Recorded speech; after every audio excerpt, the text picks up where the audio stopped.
Oh. Hi.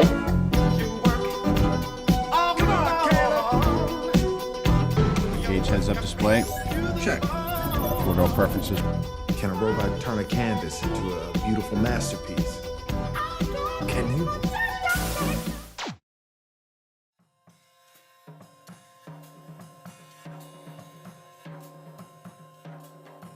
AI is a machine with the ability to solve problems that are usually done by us humans with our natural intelligence. The point is that this model could be transferred to any number of tasks. That gives this model the superpower to be able to transfer to multiple different tasks and perform multiple different functions is that it's been trained on a huge amount on unstructured data.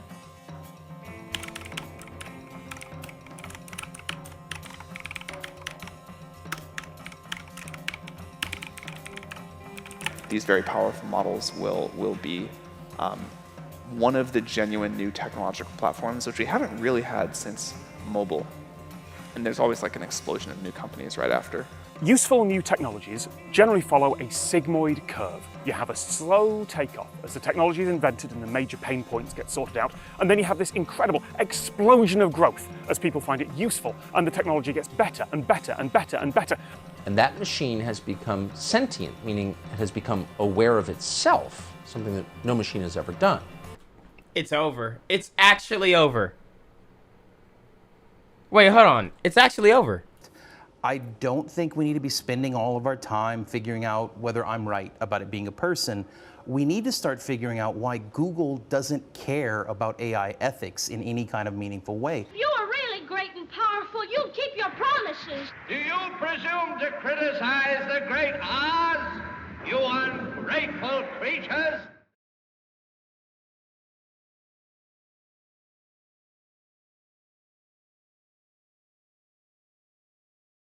What is it called? AI colonialism, I believe is the term. The incentives are to spread whatever information or misinformation creates more engagement, more enragement, and more Nissan ads. The algorithm is detecting that this depressing content is useful to create engagement and pushes depressing content. If we fail to make ethical and inclusive artificial intelligence, we risk losing gains made in civil rights and gender equity under the guise of machine neutrality.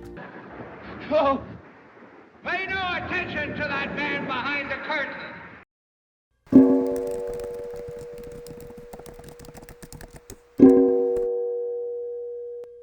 And when he did his initial search, what was interesting to me was that the first thing that came up were a page full of Caucasian males.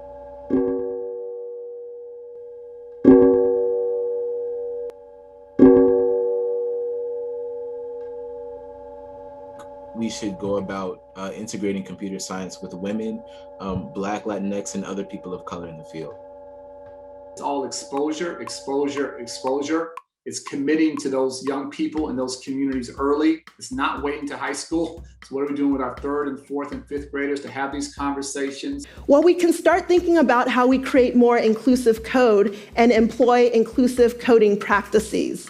It really starts with people. Is that I only have the ability to tap into the creativity of whomever is around the table.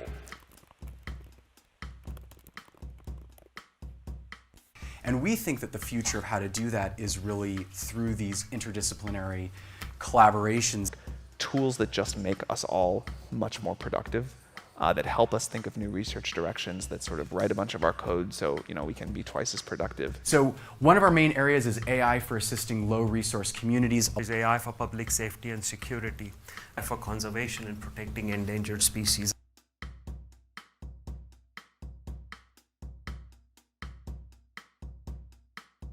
He wanted to help the blind community more safely and confidently navigate the world, so he harnessed the power of AI to empower our community with the world's first smart cane. You're a linguistic anthropologist who use AI to help you translate lost languages. So how can you apply this to your job? Think of all of the tasks that you do in a day, and then ask yourself, if I had an assistant, what part of my tasks would I give to them? We talk about all the jobs it's going to displace and all the threats.